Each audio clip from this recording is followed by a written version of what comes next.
जी। क्या मोबाइल में आपकी फोटो लगा सकते हैं?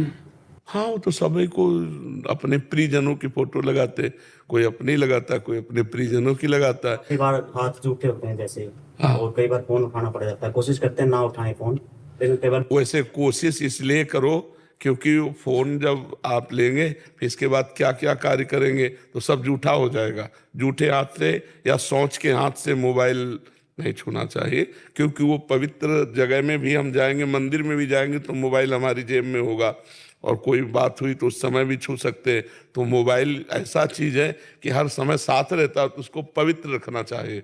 अब ये तो नहीं कि टोटी के नीचे मिट्टी लगा के मांझ के दो तो उसको छुओ ही मती।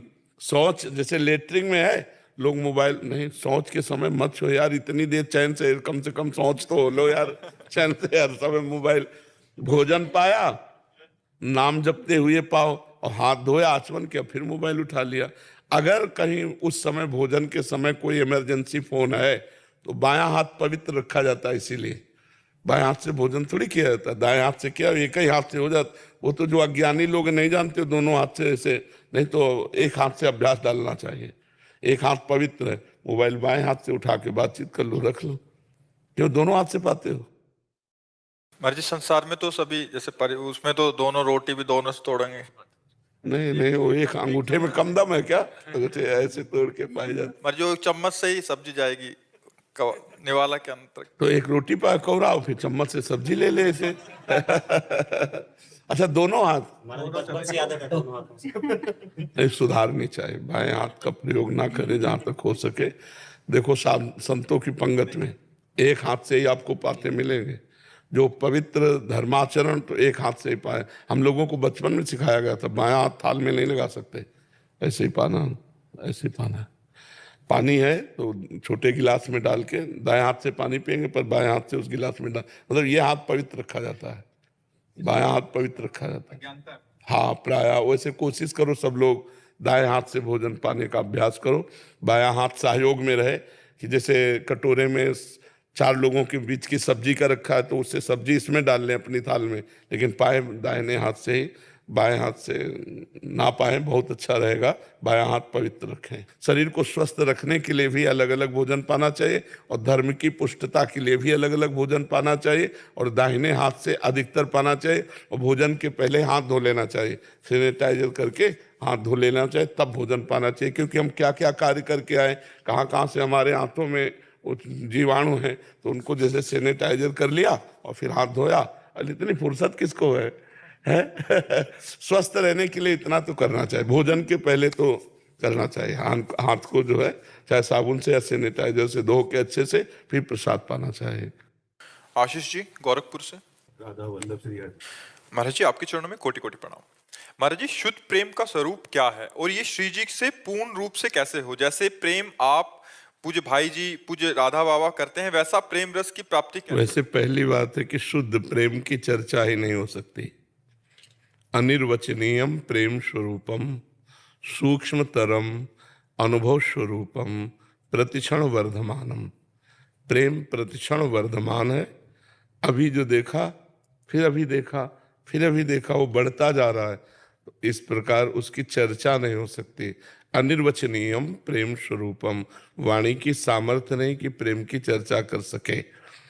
अब उसके बाहरी स्वरूप का वर्णन जो किया जाता है वो ये है, स्थूल शरीर, सूक्ष्म शरीर, कारण शरीर, तीनों मायाकृत हैं। हमारा स्वभाव बदल जाए, हमारा अंतःकरण बदल जाए, हमारे शरीर की चेष्टाएं बदल जाए। शरीर की चेष्टाएं श्री कृष्ण अनुकूलेन प्रतिकूलस्य विसर्जनम, भगवान के अनुकूल आचरण होने लगे। मन संकल्प विकल्प करे भगवान की सेवा का, बुद्धि निश्चय करे एक सत्य वस्तु भगवान ही है, चित्त चिंतन करे जिस सत्य वस्तु का निश्चय किया गया उसी का, और अहम उसी के दासत्व में परिणित हो जाए, हमारा स्वभाव बन जाए रात दिन उनका स्मरण करना। तो स्वभाव कारण शरीर, मन बुद्धि चित्त अहंकार सूक्ष्म शरीर, और इंद्रियों सहित ये स्थूल शरीर, तीनों जब प्रभु के चरणों में समर्पित हो जाते हैं, तनुवांग मनोभिर अमलई सोहम तो वास्तिता, शरीर वाणी कर्म मन और स्वयं सब कुछ भगवान को अर्पित हो गया तो अहम में भगवान का आसन बैठ जाता है।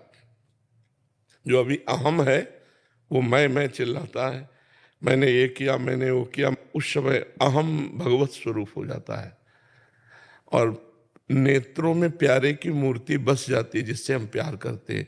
पी मूर्ति नयनन बसे तेहि रस रहाय समाये, ये लक्षण सुन प्रेम के और न कछु सुहाय, और न कछु सुहाय, फिरे अपने रस मातो कुटुम देहते जाए, छूट सब ही विधि नातो, जहाँ जहाँ पिए की बात सुने खोजत तिन गैनन, हित ध्रुव छिन छिन ले प्रेम जल भरी भरी नैनन। प्यारी जू और प्यारे जू उसके नेत्रों में बस गए। अब उसको देह से, कुटुंब से, परिवार से, संसार से तनिक भी राग नहीं रह गया।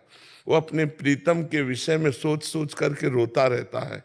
उसे कुछ अच्छा नहीं लगता, नहीं खान पान ते भावे है, नहीं कोमल वसन सुहावे है, सब विषय लगे ते खारा है, हरि आशिक का मग न्यारा है। सुने न काहू की कही, कहे न अपनी बात, नारायण व रूप में मगन रहे दिन रात। विरह कमंडल कर लिए बैरागी दो नयन, मांगत दरस मधु करी छके रहत दिन रैन। रात दिन भगवत स्मरण में डूबे हुए, न किसी की सुनना, न किसी से बोलना, अपने प्रीतम में, और ना अपने लिए कोई चाहत। लोक परलोक कल्याण मोक्ष इसकी कोई परवाह नहीं। धर्म न अर्थ न काम रुचि गति न चहो निर्वाण, जन्म जन्म रति राम पद यह वरदान नान। ये बाहरी रूप प्रेम का है। प्रेम की क्या दशा होती है वो वही जानता है जिसके ऊपर होती है। ये तो केवल बाहरी लक्षण की गदगद कंठ, अश्रुधारा बह रही, हा प्रियाजू, हा लालजू, हा प्रीतम, ये बाहरी बात है। अंतर में उसके क्या होता है, अनिर्वचनीयम प्रेम स्वरूपम, वो तो केवल प्रेमी ही जानता है, दूसरा नहीं, क्योंकि अनुभव स्वरूपम, अनुभव के द्वारा ही जाना जा सकता है। तो नाम जप के द्वारा, लीला गायन के द्वारा शरीर की सारी चेष्टाएं भगवान को अर्पित हो, मन बुद्धि चित्त अहंकार भगवान को अर्पित हो, स्वभाव भगवत स्वरूप भजन करने का बन जाए, इसी से प्रेम की प्राप्ति होती है। यही विशुद्ध प्रेम है। और जैसे ये कि अपने लोग हैं तो अपने लोग किसी साधन बल से प्रेम प्राप्त नहीं किए, उनकी कृपा बल से उन्होंने हमारे चित्त को घसीटा, तो उससे अपने ये कह दे कि हमने ये साधना की तो ये प्रेम प्राप्त हुआ, ऐसा नहीं। उन्होंने कृपा करके घसीटा और चित्त को अपना दासत्व प्रदान कर दिया, बस ये बात है। महाराज जी, जैसे मेरा बल तो कोई काम नहीं करता, जब से आपको सुनने लगा हूँ श्री जी से दो ही बात मांगा है कि नाम जब किसी भी स्थिति में ना छूटे, और हर समय आपके चिंतन में डूबा रहूं, यही श्री जी से हमेशा मांगा है। और उस भोगों से मुझे हमेशा दूर कर दीजिए जो मुझे आपसे दूर करता है। ये दो चीज मांगा है। लेकिन महाराज जी अंदर से वो चीज, मतलब श्री जी सब सुन रही है, सब कर रही है, लेकिन वो प्रेम जो चाहिए वो नहीं आ पा रहा। आपको करना पड़ेगा। नाम में इतनी सामर्थ्य है कि सब शिकायतें दूर हो जाएंगी। पहले नाम जप करो, पूर्व पाप नष्ट हो। नाम जप आगे चल करके जो प्रकट होने वाली दुर्वासनाएं अंतर में छिपी हुई उनको भस्म करेगा।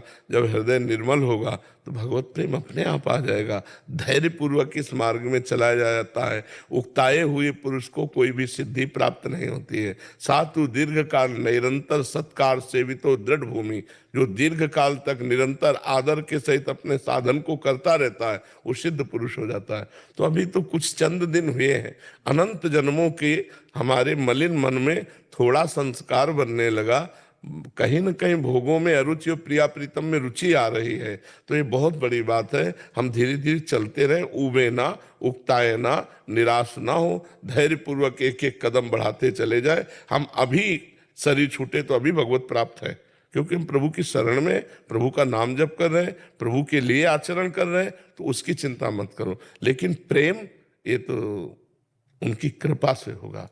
जब कृपा करेंगे तब हमारे हृदय में उनके प्रति आसक्ति पैदा हो जाएगी। प्रभु के प्रति आसक्ति का ही नाम प्रेम है। अन्य सब आसक्तियों का नाश होने पर ही प्रभु से आसक्ति होती है।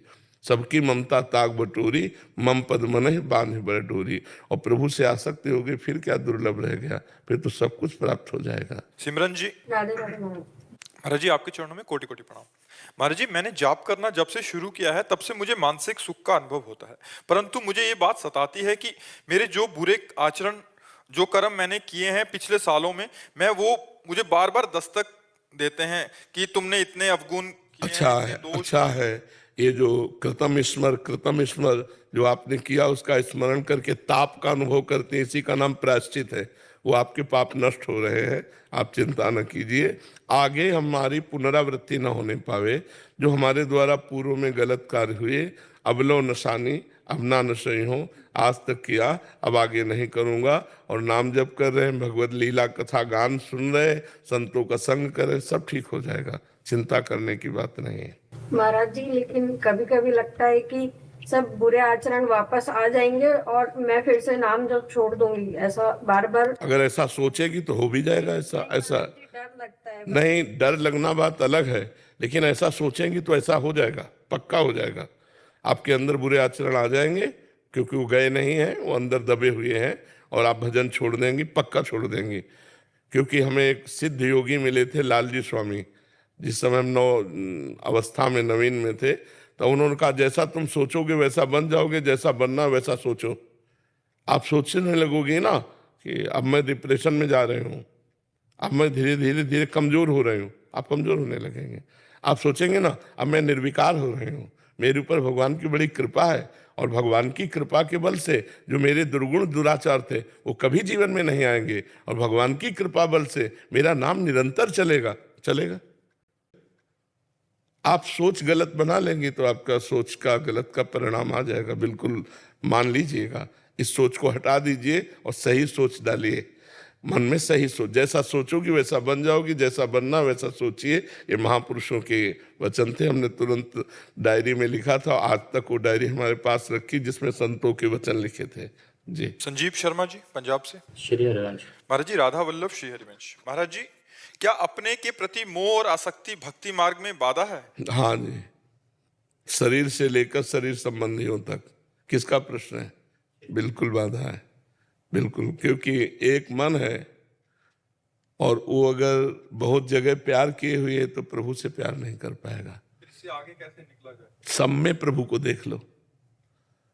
छोड़ नहीं सकते हो तो जोड़ लो।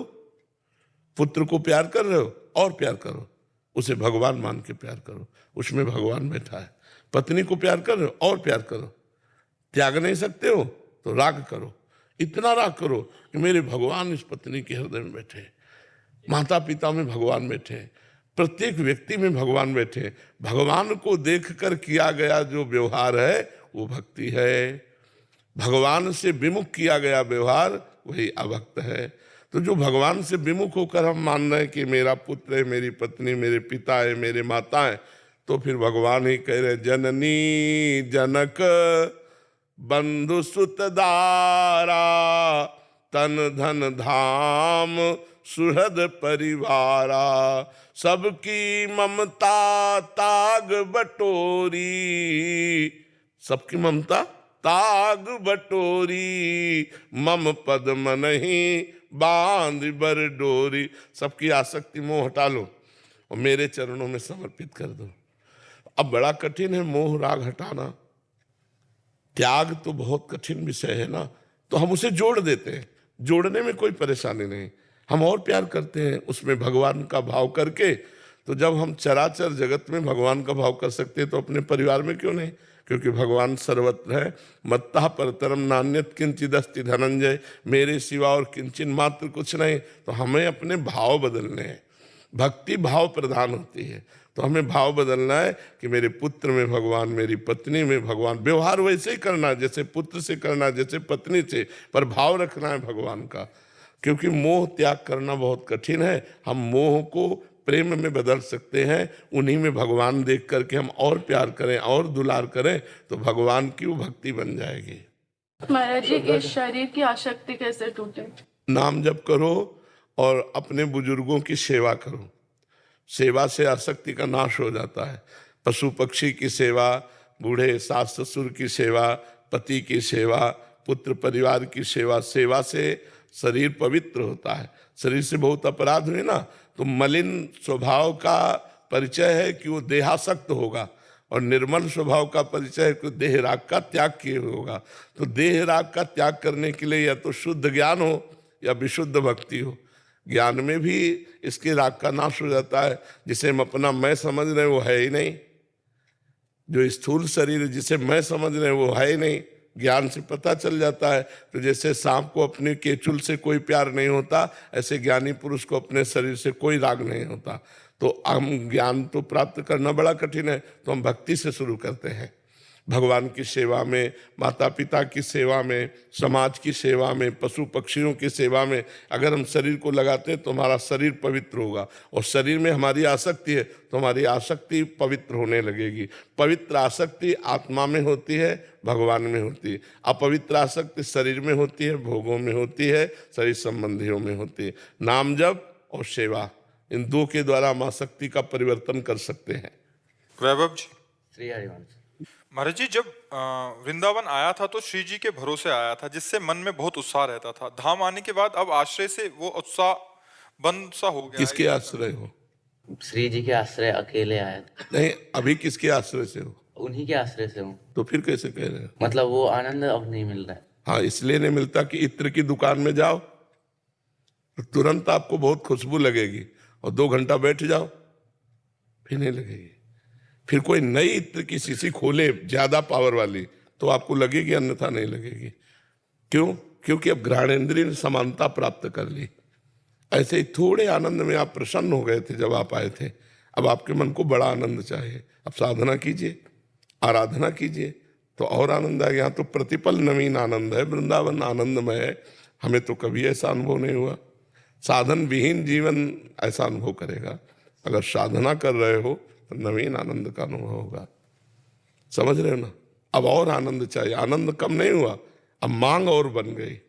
अब आपके आनंद की भूख बढ़ गई है, आपको और आनंद मिलना चाहिए। लीलाओं का गायन करो, भगवान की लीला चरित्रों को सुनो, नाम जप करो, किसी की निंदा स्तुति मत करो, सर झुका के रहो, भगवान के नाम में आनंद बढ़ता रहेगा।